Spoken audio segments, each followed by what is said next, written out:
ก็จะเป็นค็อกเทลเขาหรอคะอ๋อไม่เอาค่ะโอเคเดี๋ยวเราจะอารมณ์ดีเกินเอาอเมริกาโน่ดีกว่าก็นึกถึงยุคนั้นเลยนะที่ว่ายุคถึงยุคฝรั่งเศสเฟื่องฟูนะยุคที่มีความหรูหรา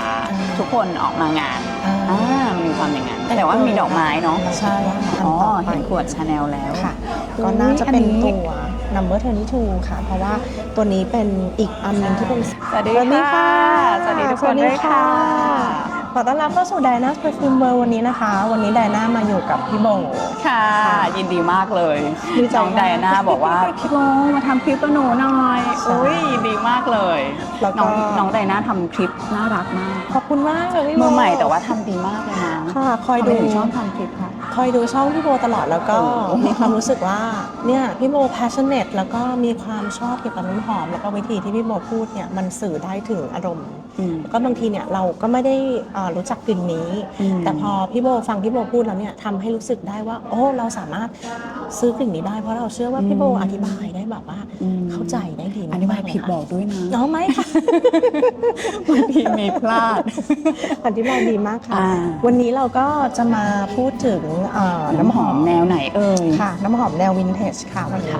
ซึ่งก็เป็นน้ำหอมแนวที่ไดอาน่าชอบนะคะทำไมถึงชอบแนววินเทจคะจริงๆแล้วเนี่ยคือเริ่มต้นจากที่คุณแม่สมัยยุค 80 นะคะที่เราเป็นเด็กค่ะแล้วเราก็จะเห็นคุณแม่แบบว่าวางขวดน้ำหอมอะค่ะบนแบบโต๊ะเครื่องแป้งคุณแม่แต่งหน้าแล้วก็ฉีดน้ำหอมเสร็จแล้วก็จะแบบแอบเข้าไปแบบใช้เครื่องสำอางคุณแม่ฉีดน้ำหอมแล้วฉีดเข้าไปในหน้าตัวเองคุณแม่ก็บอกอุ๊ยตายแล้วไม่ได้นะลูกเราต้องมาฉีดน้ำหอมที่เสื้อตัวที่ตัวค่ะแล้วเราก็จะแบบว่ามีความทรงจำแต่ละกลิ่นที่คุณแม่ใช้หลายๆปีติดกันแล้วก็เราก็จะนึกถึงว่าเนี่ยกลิ่นเนี้ยเป็นกลิ่นของแม่เราทำให้สื่อถึงความรู้สึกความเป็นแม่มีความอบอุ่นความกลิ่นจะเป็นแนวไหนคะกลิ่นที่ตอนนั้นนะคะกลิ่นที่เป็นซิกเนเจอร์มากๆเลยของคุณแม่คือซัมซาร่าเป็นกลิ่นที่คุณแม่ใช้ค่ะใช้นานที่สุดกำลังซัมซาร่าแล้วก็ตัวดีออพอยซันยุค80ก็เป็นยุคที่เขาออกสีดำใช่ค่ะยุคที่แบบว่าสีแดงกดออกพอยซันสีม่วงเข้มแล้วที่จุกเขาจะเรียกคนไทยเขาจะเรียกว่าน้องมะยมมะยมม่วงมะยมม่วงเขาก็มีหลายแฟรงเกอร์มีหลายแฟรงเกอร์ใช่ค่ะก็จะเป็นกลิ่นที่แบบว่าคุณแม่ชอบใช้แล้วพอเราโตขึ้นมาเนี่ยคุณแม่ก็ยังซื้อน้ำหอมให้สมัยเราเป็นวัยรุ่น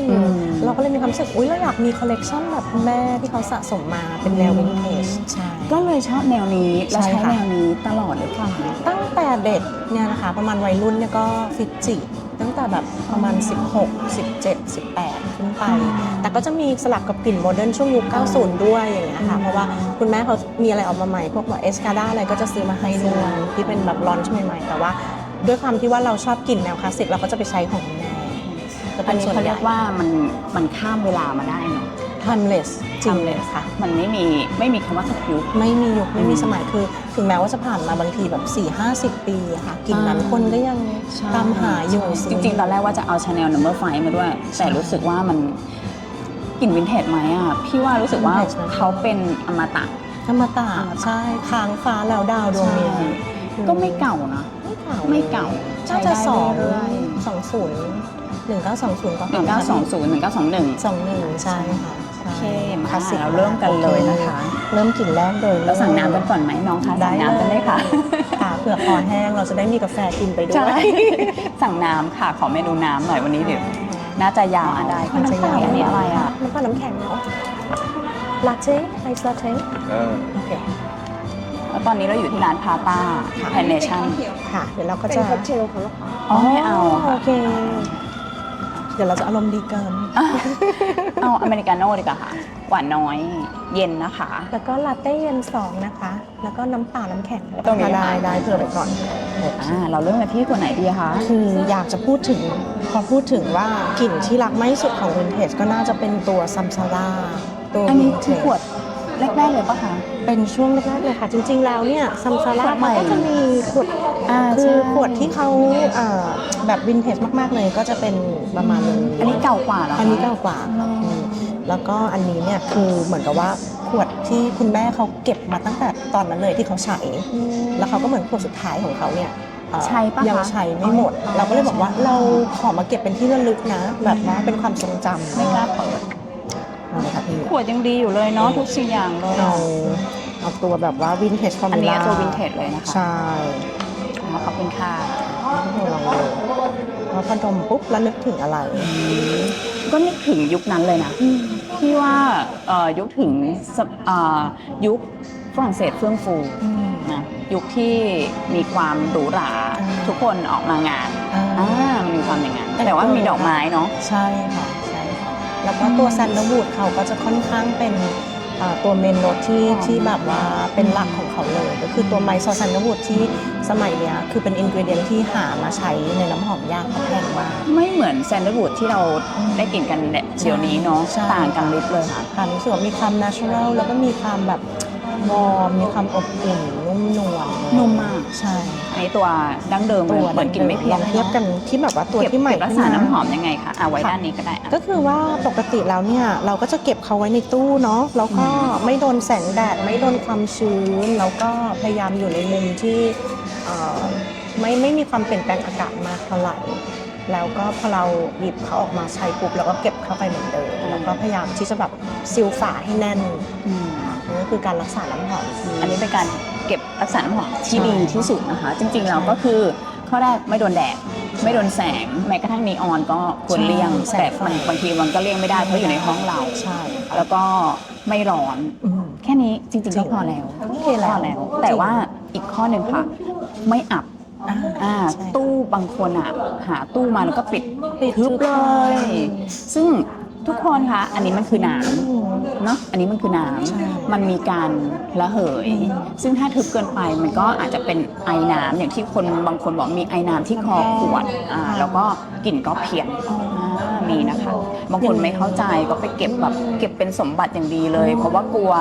แสงแดด แต่บางทีแล้วน้องก็ต้องการหายใจด้วย มีอากาศด้วยให้เขาแบบระบาย ใช่แล้ว เดี๋ยวต้องกลับไปรีบไปเจาะรูที่ตู้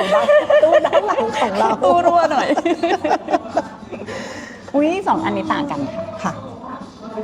อันนี้มันสดชื่นกว่านะ อันนี้มีความเฟรชกว่า อันนี้เขาจะออกแบบ นุ่มกว่า นุ่ม มีความเป็นแป้ง นุ่มเลยมีพาวเดอรี่มากกว่า ใช่ถ้าอย่างนั้นกลิ่นมันจะมาคล้ายคลึงกับตัวนี้ ถ้าในเซตพี่โบนะคะ ค่ะ คือตัวโบเองไม่ค่อยใช้น้ำหอมวินเทจหรือไม่ได้เก็บขวดเก่าๆเลย ยกเว้นแต่ว่าจะไปตามหาขวดที่เราเคยใช้สมัยตอนวัยรุ่นตามเก็บคุณค่า ขอบคุณมากค่ะ กลิ่นที่พี่โบเคยใช้สมัยที่เป็นวัยรุ่นเนี่ยเป็นมีกลิ่นไหนบ้างคะที่ มีนีน่าริชี่แล้วก็ที่เป็นขวดสีชมพูนั้นคือใช้ที่ไรคนทักทุกทีแต่หาซื้อไม่ได้แล้ว พยายามตามหาอยู่ แล้วก็ ใช่ เอ ตัว ส อัน คา เน ดา ไหมคะอันเนไหมคะพี่ ไม่ ใช่อันเน มันจะเป็นขวดคล้ายๆฝาเป็นลิปสติกหน่อยอ่ะ อ๋อ มันก็นานมากแล้วอ่ะ แล้วก็อีกอันคือเอสคาดา เอสคาดา เอสคาดา ก็ใช้ตอนเราวัยรุ่นเหมือนกัน วัยรุ่นเหมือน ค กัน ลาสสิกมาก อีกอันหนึงเคนโซค่ะ อ๋อฟลาวเวอร์หรือเปล่าคะ เคนโซคาเดนส์อะไรสักอย่างที่เป็นฝาดอกกุหลาบอะค่ะ อ๋อจำได้อยู่แวบๆเหมือนกัน ที่ เราเคย ก้น เห็น ก้นขวดจะเป็นแค่นี้แล้วก็มีฝาเป็นดอกกุหลาบ คาเซนโบ ถูก มี ต้ อ อง ยู่ เนี่ย เก็บ ตาม อยู่ หาอยู่ ค่ะ เห็นเขาบอกว่า เก็บอยู่ มี ที่บ้าน รีโนเวทมาไม่ใช่รีโนเวทเขาคือรีฟอร์มูลเลตมาใหม่ปีนี้เลยทำใหม่ คาเซนโบกำลังมาโอเคตัวนั้นนี่แบบคลาสสิกมาก เพราะว่าคาเซนโบนี่กลิ่นแบบ เนอะ รู้สึกแบบเหมือนมันแบบพอฉีดปุ๊บแล้วแบบทำให้นึกถึงวัยเยาว์ยังไงไม่รู้อะคือโคโค่ชาแนลนี้มันเป็นอะไรที่ must have เนอะมันควรจะต้องมีสำหรับคนที่พออยากที่พอดมปุ๊บเราจะนึกถึงว่าใส่ชุดสีดำแล้วก็เหมือนแบบส้นสูงแล้วก็ทำผมแต่งหน้าแบบ แต่เป็นทันสมัยนะ แต่ใช่เป็นโมเดิร์นใช่ โม มี เดิร์น ความโมเดิร์น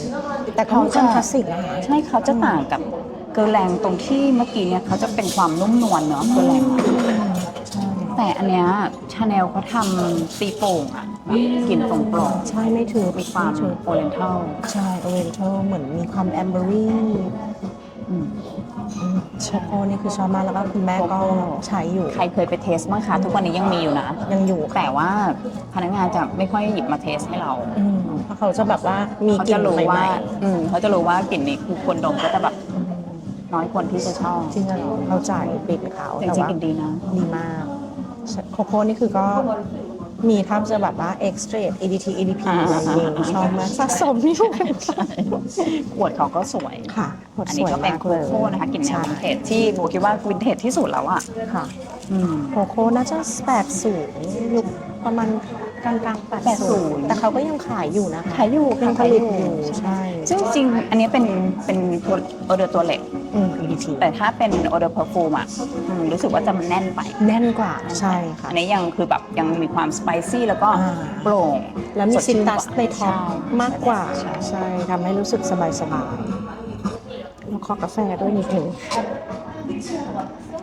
โอเคตอนนี้เราอยู่ที่ร้านพาต้านี่บอกไปแล้วเนอะ จริงๆก็มีหลายสาขานะคะน้อง ร้านสวยมาก ร้านสวยมากร้านแรกของเขาเนี่ยก็จะเป็นสไตล์สวนเลย เป็นการเล่น ใช่ใช่ก็อยู่ในซอยบ้านพี่เขาจะเป็นสวนทั้งร้านเนี่ยตกแต่งด้วยพวกเช่นพวกต้นไม้เลื้อยข้างบนดอกไม้มีหลายโซนทำให้รู้สึกเหมือนเราอยู่ในธรรมชาติแล้วเราผ่อนคลายรีแลกซ์ ใช่ค่ะใช่แล้วก็จะมีอยู่ที่บล็อก28ตรงสามย่านด้ว อ๋อย เขามีหลายสาขา มีสายสาขา อ๋อเป็นครั้งแรกที่มาร้านนี้แล้วแบบชอบฟิลเป็นแอดมอสเฟียร์ที่ดี ใช่เรา กินออกมานะคะ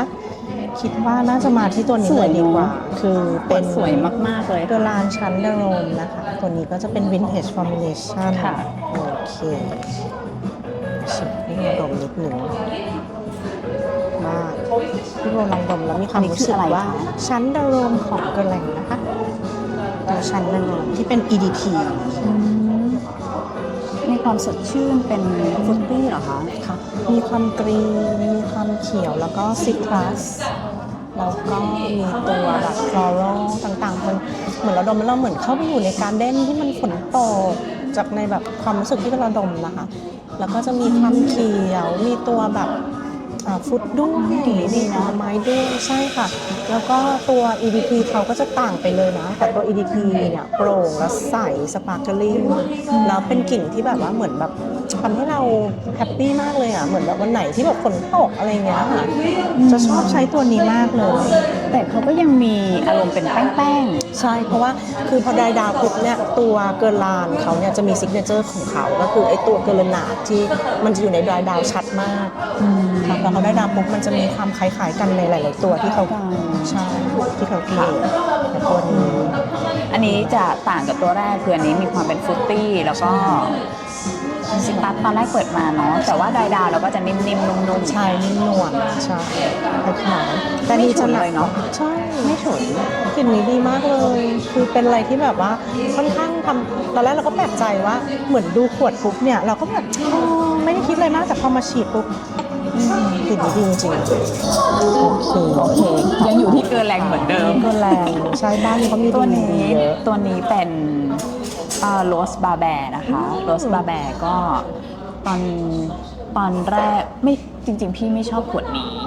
เพราะว่าขวดดั้งเดิมของเขามันจะเป็นขวดสี่เหลี่ยม อ๋อ สี่เหลี่ยมแล้วก็ด้านข้างก็จะเป็นเพลทสีทอง ที่เป็นตัวอะไร The Art the Material ถูกต้อง ใช่ไหมคะ แล้วพอมาเปลี่ยนเป็นตัวเนี้ยมันก็คือมีลูกเล่นให้เราอะว่าเราอะจะสลักชื่อตรงนี้ก็ได้ แล้วใส่หัวเป็นสีอะไรก็ได้ แล้วก็ริบบิ้นเป็นสีอะไรก็ได้ แต่มันก็รู้สึกอันเก่ามันคลาสสิกกว่า ดูคลาสสิกอันนี้ดูคัสตอมไมซ์ได้มากขึ้นแต่ อ่า อันเก่าขวดสวย ชอบอัน คลาสสิก เก่ากว่ามาลองกลิ่นนี้กันกลิ่นเนี้ยค่อนข้างจะโอสคูลเลย มีความวินเทจโครงนะคะ ลองดูค่ะ ตัวนี้เนี่ยไม่เคยเทสเลยค่ะพี่โบ ซึ่งลายนี้ก็เข้าถึงยากเนอะ ดาร์กมาเทอเรียลแล้วเดี๋ยวนี้แพงมาก ๆ ด้วยนะคะ แพงมากใช่แพงจริง เป็นโรสที่มีความพุตตี้ในท็อปหรือเปล่าคะ ๆ ใช่ค่ะ แต่ว่าเขาจะมีความพัชชี่นิดนึง แล้วก็เวลา dry แล้วเนี่ยไม่เป็นแป้งนะตัวเนี้ย ไม่พารารี่เนาะ ไม่เป็นกลิ่นกุหลาบยังไงดีอะเหมือนกุหลาบสีแดงๆเข้มๆ นั่นน่ะคือในหัวที่นึกเลยว่าเป็นแบบสีแบบเหมือนกำมะหยี่เพทรัล ใช่ มีความกำมะหยี่ในกลีบกุหลาบเลยแบบแดง เข้มลึกๆเลยล่ะเพราะจริงๆอ่ะพี่โบเป็นคนไม่ชอบกุหลาบ จริงๆเราก็เป็นคนไม่ชอบกินกุหลาบพี่โมเป็นคนที่กินโรสเนี่ยคือจะไม่ค่อยซื้อเท่าไหร่ แต่ว่าถ้าโรสที่มีความคาแรคเตอร์ คือไม่โรสจ๋าอะอันเนี้ยคือใช้ได้ แต่ถ้าแบบเป็นโรสจริงๆอ่ะคือ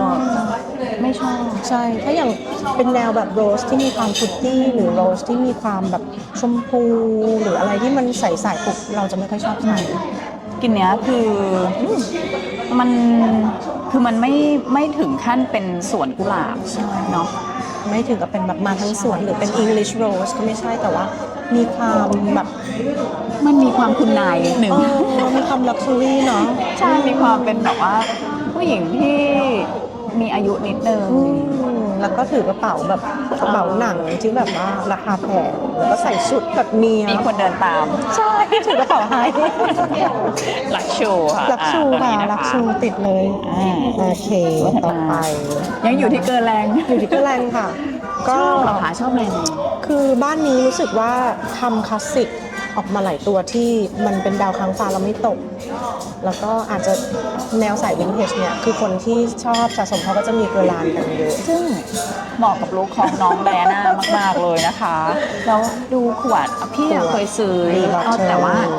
รู้สึกฝาเขาจะไม่ค่อยแน่นไหมคะ ใช่ แท หยิ บบ จะ จาก ทุก ขวด ขวด เราก็จะกลัวค่ะว่ามันจะตก ใช่ไหม ใช่แล้วก็จะหยิบจากตรงตัวขวดเขาดีกว่า ดูแลเขาทำเป็นแก้วไม่ได้หรอกเพราะว่ามันมีสิทธิ์แตก ใช่ใช่ขวดสด ขวดสวย คือพอเมื่อกี้เราอยู่ที่ตัวกุหลาบก็เลยคิดว่าจะมาลองดมนาฮิมาซึ่งก็เป็นกุหลาบเหมือนกันค่ะตัวนี้ก็ตอนนี้เขามีรุ่นนี้หรือเปล่าคะที่เขาทำ เอามารี ทำใหม่ ใช่ใช่ค่ะ แต่กลิ่นเปลี่ยนเนาะกลิ่นไม่เหมือนตอนตัวดั้งเดิม ใช่ใช่พี่โมได้ดมตัวใหม่ไหมคะที่เขา ดมก็ยังติดใจช้องอยู่ อยากได้ช้อง แต่ว่าอยากเก็บตัวเก่า ไม่อยากเก็บตัวใหม่ ชอบตัวเก่ามากกว่า ใช่ค่ะ คือชอบขวดนี้ ขวดดีเขาไม่ ชอบขวดนี้ ทำแล้วเนาะตอนนี้เขาก็จะเปลี่ยนเป็นขวดทรงที่แคปขวดใจใช่ใช่ ซึ่งพี่ว่าขวดนี้สวยกว่า มันดูหรูกว่า ใช่ใช่ค่ะเห็นเขาบอกว่าการที่เขาเลิกผลิตก็ เขีย เพื่ ว อแบบ เขียว เขาจะเพื่อพยายามเซฟคอสของค่าผลิตขวดด้วย อ๋อเหรอคะ ให้มันสตรีมไลน์มากขึ้นอะไรอย่างเงี้ยเขียวไหมคะนี่ เขียว มีความเขียวในกุหลาบเนาะ กุหลาบ ใช่มีกุหลาบแบบว่า แล้วก็ติด แต่นี่ใช้ยากเนาะ ใช่ ตัวนี้ใช้ยาก เป็นกลิ่นที่เหมือนกับว่าไม่ใช่ฉีดปุ๊บสวยออกไปได้เลยอะไรอย่างนี้คือจะต้องแบบเขาก็จะมีเวลานิดนึงกว่าที่ว่าเขาจะถึงจุดตรงกลางที่เขาจะเริ่มแบบว่า เป็นกุหลาบบานขึ้นมา แล้วก็จะแบบว่าเหมือนมีความแบบดาร์กนิดๆด้วยของกุหลาบอะไรอย่างเงี้ยค่ะพี่แล้วก็มีความแบบไม้เขียวๆใช่ ตัวนี้ต้องรอนานพี่ว่า ใช่อาจจะต้องกลับมาวกกลับมาแล้วก็มาทบทวนอีกทีนึงว่าเป็นยังไงอะไรเงี้ยค่ะแต่เปิดมาปุ๊บเขาก็จะแบบว่าต้องใช้เวลากับเขานิดนึง นี่เขาก็เปลี่ยนไปเรื่อยๆนะ เริ่มใช่ไหมคะพี่ เริ่มเปลี่ยนไปเรื่อย เดี๋ยวพอสัก15นาทีเขาก็จะเปลี่ยนไป ๆ อีก เดี๋ยวรอสักพักหนึ่ง ใช่ แล้วค่อยกลับมาที่ตัวนี้ชื่ออะไรนะคะ นาฮิมาค่ะพี่ ไม่เคยได้ยินชื่อเลย ใช่แล้วก็ตัวพาฟัมก็จะแบบอีกแบบหนึ่งเลย โอ้นี่เปิดโลกเลยนะคะ ค่ะ ดิฉันใช้แต่ของยุค มี EDP แบบยุคนี้คือตอนนี้กำลังเก็บสะสมตัวเก่า ตามล่าหาตัวเก่าๆที่หายากๆอะไรอย่างเงี้ย มีตัวไหนเป็นพิเศษไหมคะโบที่กำลัง ที่ ดู ตามอยู่ก็จะเป็นของคาเทีย อืม อยากได้คาเทียตัวแรกๆที่บีอะไรนะบีวูที่เป็นกลิ่นดอกลิลลี่ แต่ก็ยังหาได้ดีนะ มีอยู่นะคะ คุณแม่ใช้ decoration ของผู้ชาย ใช้แบบเป็น อ๋อ 10ขวดเลยอ่ะ อ๋อ น่าจะเป็น ที่เป็นขวดกลมๆหรือเปล่าคะ เป็นขวดแบบสูงๆแบนๆแล้วก็กลิ่นแบบแมนมากเลย ตอนแรกเราดมเราก็แบบทำไมแม่ใช้กลิ่นแบบว่า โอ้โห แบบแมนลี่ขนาดนี้มาสคูลีนมาก แต่แม่เขาบอกว่า คือน้ำหอมมันไม่จำเป็นหรอกต้องเป็นผู้หญิงผู้ชายตั้งแต่สมัยนั้นแล้วคุณแม่ก็จะแบบใช้น้ำหอ เท่ มผู้ เลย ชาย เนาะ อ่า ดูเท่เลย ใช่ใช้น้ำหอมผู้ชาย มาที่คาเทียตัวนี้นะคะอันนี้ก็คาเทียนี่ก็ขวดดั้งเดิมของเขาก็ไม่เปลี่ยนขวดนะคะ ขวดสวยมากเลยพี่โบ มากสวยมากๆเลยเนาะคือดูในรูปอาจจะไม่สวยนะแต่เห็นของจริงแล้วแบบแล้วสยมาก น้ำสีแบบ สี อย่างกับแบบรูบี้เลย ใช่ น้ำก็คือแบบสี สี นี้ เราต้อง ลย ระวังเวลาที่เราใส่เสื้อขาว ใช่ ใช่ ใช่ ไหมคะมันอาจจะมีสเตน ขวดเนี้ยตอนพี่โบซื้อมานะ พี่โบเทสทางดูดิ แดงเลย แดงเป็นแชมเปญเลย ว้าว กลิ่นครั้งแรกที่เทสเนี่ยแบบ อืม โอ้โห ตอนนั้นเรา Spicy เข้าไม่ถึงอ่ะมันเป็นอย่างเงี้ยมันเป็นแบบกลิ่นอะไรเนาะ กลิ่นค่อนข้างตะโกนเหมือนกันเนาะ ตะโกน ว่า ค่ะ เสียงดังมาก่อนตัวเรา ใช่ ไหมคะ แต่สักพักหนึ่งอ่ะมันก็จะเปลี่ยนไปเยอะเลยนะ มีความซินนามอนมีความสไปซี่ เป็นขนมนิดหน่อย า เป็นขนมอืมแล้วก็ลงท้ายด้วยความเป็นวานิลลา อืม เป็นวานิลลาเลย สุดท้ายคือเป็นวานิลลาไปเลย แล้วก็กลิ่นก็ออร่ารอบตัว แล้วเหมือนแบบว่า คือกลิ่นนี้จะทำให้นึกถึงว่า เป็นคนที่แบบมีความแบบเป็นตัวของตัวเองแล้วแบบแข็งแกร่งยังไงบอกไม่ถูก ใช่ มีจุดยืนอะไรอย่างเงี้ยค่ะ ใช่ อืม ไม่ใช่ผู้หญิงอ่อนหวานอ่ะไม่ใช่ ใช่ ค่อนข้างที่จะมั่นใจ ยูนิค unique มั่นใจใน ใช่ไห ตั ม วเอง ยูนิค ใช่ เนาะ ใช่เลย ชอบมาก อันนี้คาเทียก็น้ำหอมเขาจริง ๆ อ่ะ เมื่อก่อนนะซื้อคาเทียหลายขวดมากเลย คือพี่โบหาซื้อในเมืองไทยไม่ได้ เพราะว่าช็อปเขาก็ไม่มีใช่ไหมเขาก็จะมีแต่เครื่องประดับอะไรใดๆก็ใช้วิธีสั่งจากเว็บที่อเมริกามาไม่แพงเลยนะแบบ1,000 กว่าบาท มาส่งถึงไทย เมื่อก่อนมี strawberry.net อันเนี้ยคือส่งมาเมืองไทยเลยตรงเลย แล้วก็ไม่เขาเก็บภาษีเราเรียบร้อยหมดแล้วอ๋อ เป็นราคาที่รวมแล้ว ใช่ แต่พอโควิดมาเขาก็ยกเลิก เสียดายมาก เสียดายแล้วการเสร็จอะไรพวกนี้เขาไม่ ส่ง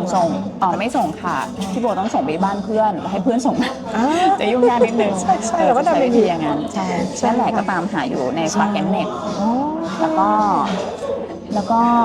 Max Aroma แม็กซ์โรมา อันนี้คือได้อยู่ แล้วก็เห็นโจมาช็อปอะไรเขาก็จะมีนะคะ ใช่ราคา แต่ไม่รู้ว่า ดีอยู่นะ ส่งไทยเนี่ยเป็นปัญหาใช่ คือส่งตรงอาจจะยากนิดนึง เมืองไทยไม่ยอมให้เข้าค่ะมันเป็นสินค้า dangerous มันเป็น dangerous มีแอลกอฮอล์อะไรต่ออะไร โอเคกำลังคิดว่าอันต่อไป เห็นขวดชาแนลแล้ว ค่ะ ก็น่าจะเป็น อันนี้ ตัว number 22 ค่ะ เพราะว่าตัวนี้เป็นอีกอันหนึ่งที่เป็นซิกเนเจอร์คุณแม่มากๆ แล้วก็คุณแม่ก็ใช้นาน แล้วก็พอดมกลิ่นนี้ปุ๊บเนี่ย ก็จะทำให้นึกถึงคุณแม่เลย เพราะว่าอุ๊บเราจะเอามันลงไปยังไงดีนะพับใช่ไหมคะพี่พับครึ่งเนาะ พับครึ่ง ให้เขาลงไปได้เนาะอุ้ย แล้วตอนใช้ก็คือ อ๋อหนู ยก หนูดีแคนไปอะค่ะพี่ลงใส่ในขวดเล็ก เสร็จแล้วก็เราก็จะเอาขวดเล็กเนี่ยตัวเพชรเนาะแล้วเราก็มาสเปรย์นี่เลยชุบชุบชุบชุบ ขวดเนี้ยคนรักชาแนลอ่ะต้องมี ใช่ใช่คนที่เป็นแบบแฟนชาแนลแนววินเทจเนาะแล้วก็จะ ซึ่ง มี เขามาพอๆกับนัมเบอร์ไฟไหม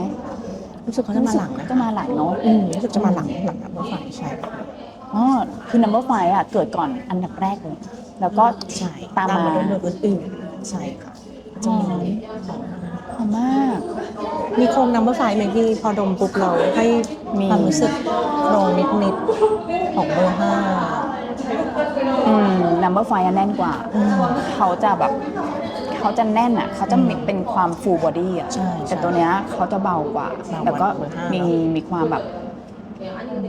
เหมือนจะกรีนหน่อย ใช่ ๆแต่ไม่ได้กรีนเยอะ ใช่เป็นอัลดาไฮฟลอรัลที่เหมือนกับมีความซันนี่มีความแบบว่าดมแล้วเหมือนแบบมีความไม่รู้นะเหมือนเราแบบ เนาะเหมือนแสงแดด แสงแดด เนอะ แบบว่าใช่ ใช่ กลิ่นแฮปปี้มาก กลิ่นนี้คือดี ดีเลย ตัวถัดมาของพี่โบเหรอ ค่ะ ของพี่โบเอาตัวนี้ดีกว่าตัวเนี้ยไม่ได้ใช้เลย ซื้อเพราะขวด สวย อันนี้เป็นงูเกอร์อะไรนะคะงูแกร ฮูมานิตี้ ใช่ ก็เป็นเขียวๆนะคะกลิ่นเขียวๆซื้อเพราะว่าความเนี่ยทุกคนดูสิ มันเหมือนอะไรอ่ะ เหมือนแบบนักรบ อันนี้เป็นอะไรอันนี้ก็เป็นแบบ วอร์เรียหรืออะไรสักอย่าง อืม เป็นความรู้สึกให้ความรู้สึกแบบ มีหน้าผู้หญิงอยู่ด้วย ลองกิน เพราะชื่อเขาก็บอกเนาะฮูมานิตี้เนาะหรือว่ามันคือสวิสแล้วแบบว่าไอ้นี่เลยแบบ เจอแล้ว หรือเปล่าเดี๋ยว มีกลไกที่ค่อนข้างเราต้องบิดบิดแล้วก็แบบว่าดึงขึ้น ยังไง นะคะ ต่อ เป็นฝายนี่หรือเปล่า ยังไงเนาะ เรามีแต่ จำได้ ขวดที่เรามี ว่า เป็นมินิมันไม่ใช่ขวดแบบนี้พี่โอ พี่จำได้ว่ามันต้องเปิดได้เลยนะ ช่ไหม ดูสิคือไม่ได้ใช้เลย ใช่ไหมลืมไปแล้วว่า ลืมไปแล้วแต่ว่ากลิ่นคือเขียว ใช่ใช่จำได้กลิ่นนี้ ใช่ไหมกลิ่นเขียวแล้วก็แปลกอยู่ แปลกมากกลิ่นนี้ อ๋ออ่ะเอาไว้ก่อนละกันเนาะ แสดงว่าตรง นี่ ตัว เดี๋ยวได้อ่ะ ว้าว ไม่ได้เปิด โอเค เลย เอาให้แน่นเลย ลองดูค่ะ จ้ะ จำไม่ได้เลยจำไม่ได้เลย ตัวนี้จำได้ว่ามีความเป็นเอกลักษณ์มากๆของเขาเลยแหละ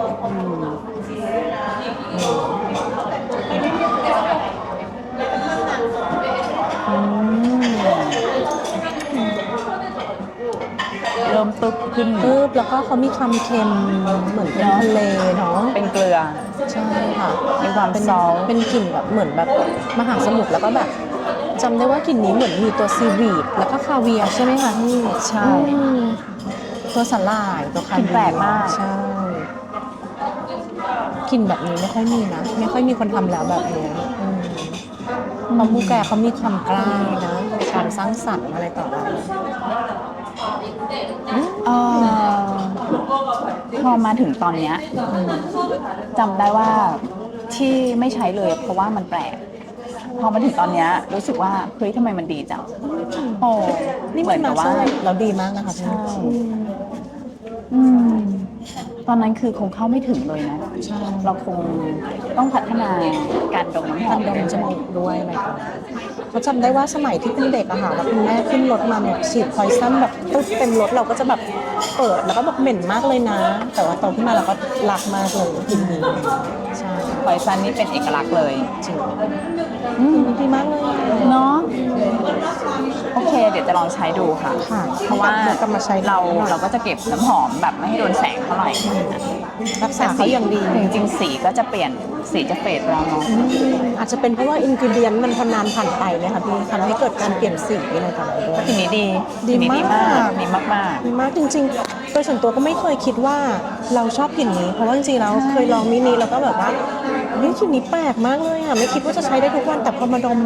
ขวดนี้ของพี่โบเอ๊ะมันใช้ได้ทุกวันนะ ๆมันโอเคนะกลิ่นไม้เก่า ไม่เก่าเลย มีความทันสมัยมาก ใช่ ๆด้วย มีความโมเดิร์น ซึ่งมูแกรเขาทำน้ำหอมมาได้โหเป็นแบบระยะเวลานานมากๆกลิ่นแรกๆของเขาเนี่ย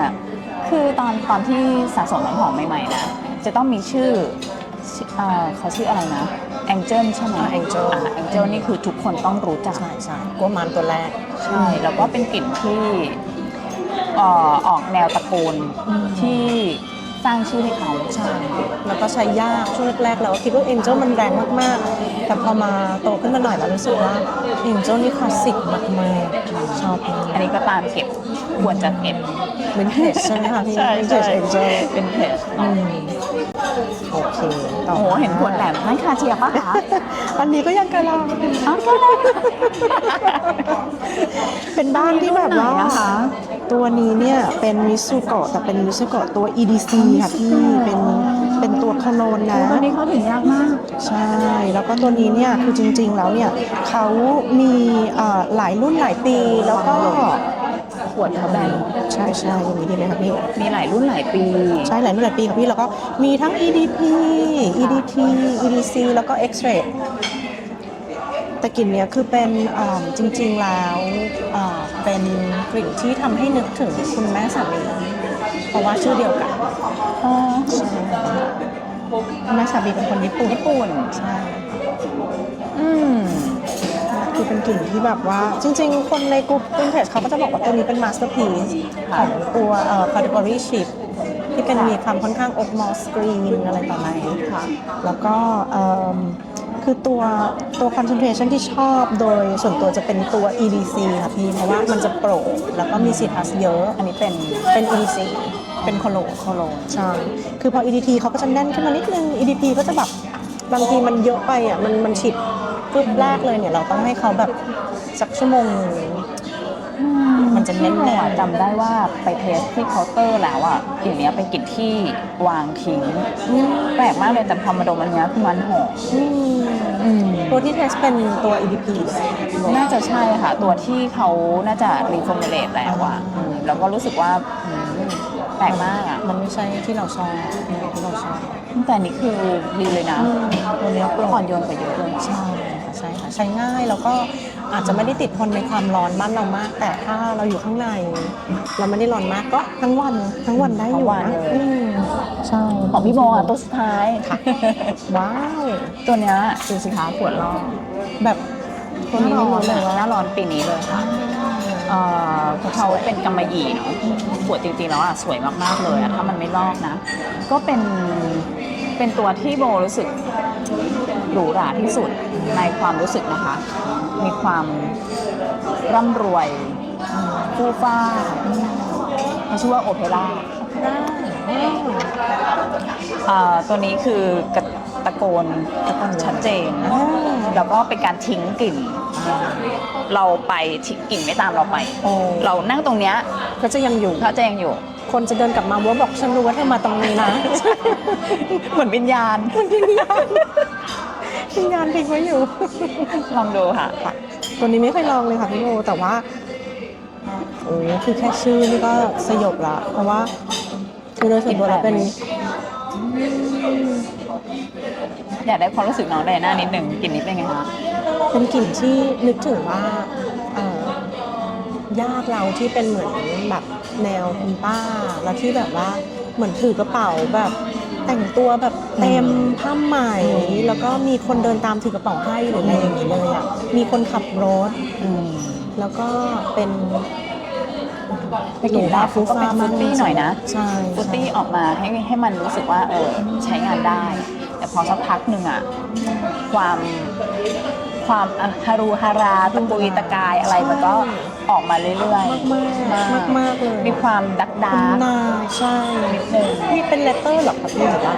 ความที่เขา ใช่ ที่เขาดาร์กเนี่ย เขาใช่ค่ะเขาก็จะมีกลิ่นเหมือนนึกถึงโอเปร่าค่ะเข้าไปก็จะเป็นผ้าม่าน เป็นผ้าม่านแบบ กำมะหยี่ ใช่ ก็จะมี เข้ม ถูกมีความอึบแต่ไม่อึดอัดนะ เป็นความอึบแบบ เป็นกลิ่นที่ทึบอ่ะ ถือไม่โปร่ง ใช่ มีโครงวินเทจเหมือนกันนะ วินเทจค่ะ มันจะออเรนทัลก็ไม่ออเรนทัลมันจะ สไปซี่ก็ไม่ใช่ ไม่สไปซี่มาก จะแอมเบอร์ก็ไม่ใช่ซะทีเดียวเป็นเหมือนแบบมาแบบ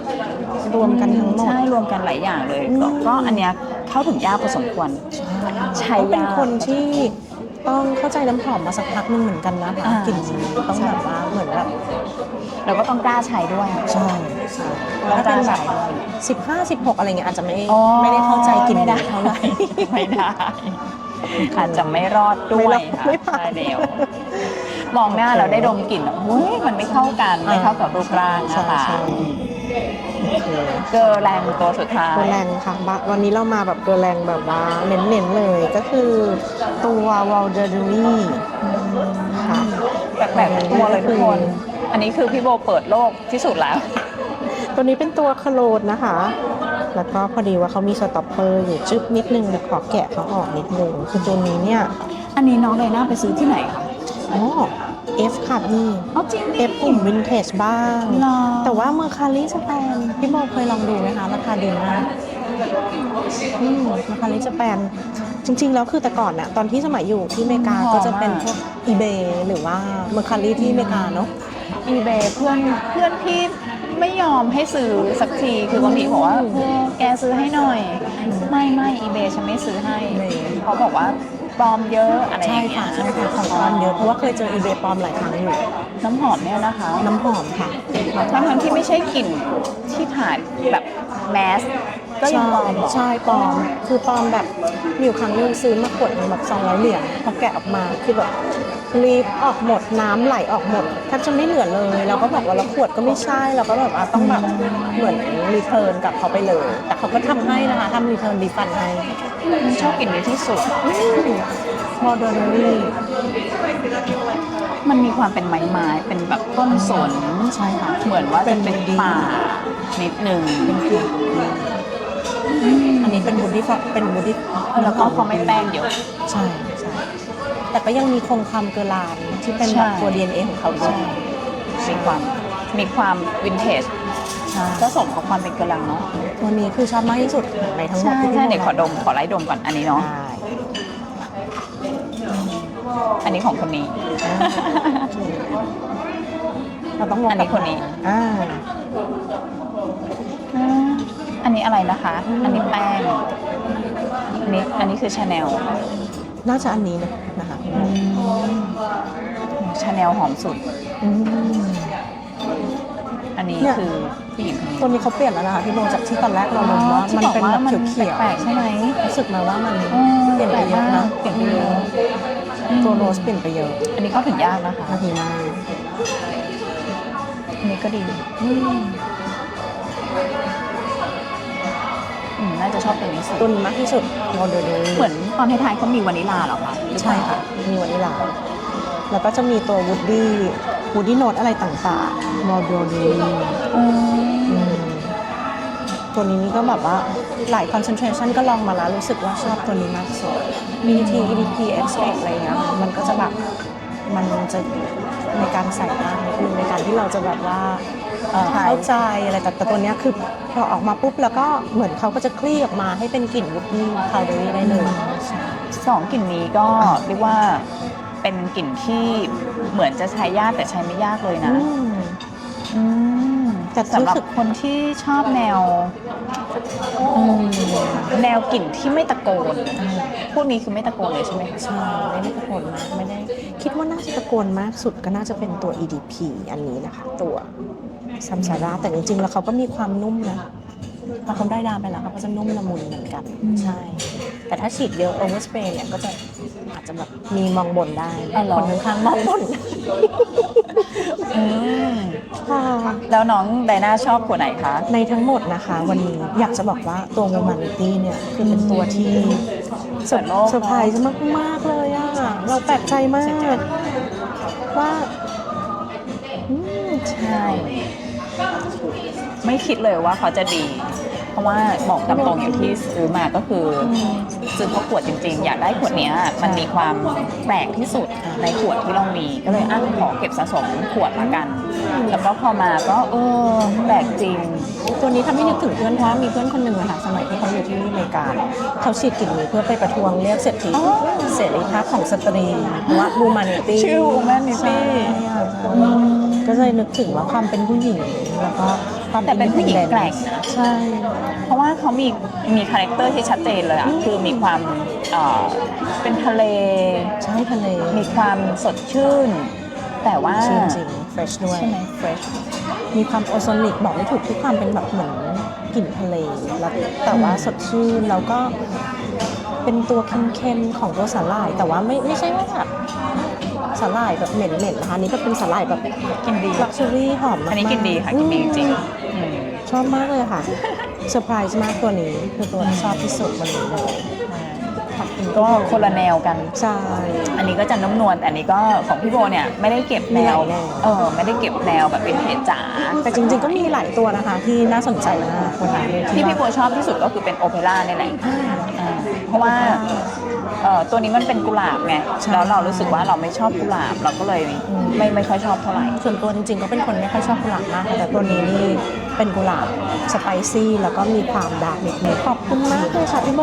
พี่โบ ค่ะยินดีมากๆ เอาหลายขวดเลยที่ให้มาเปิดโลกได้ดมกลิ่นใหม่ๆด้วย ค่ะ ขอบคุณมากนะคะทุกคน แล้วเจอกัน คราวหน้านะคะสวัสดีค่ะ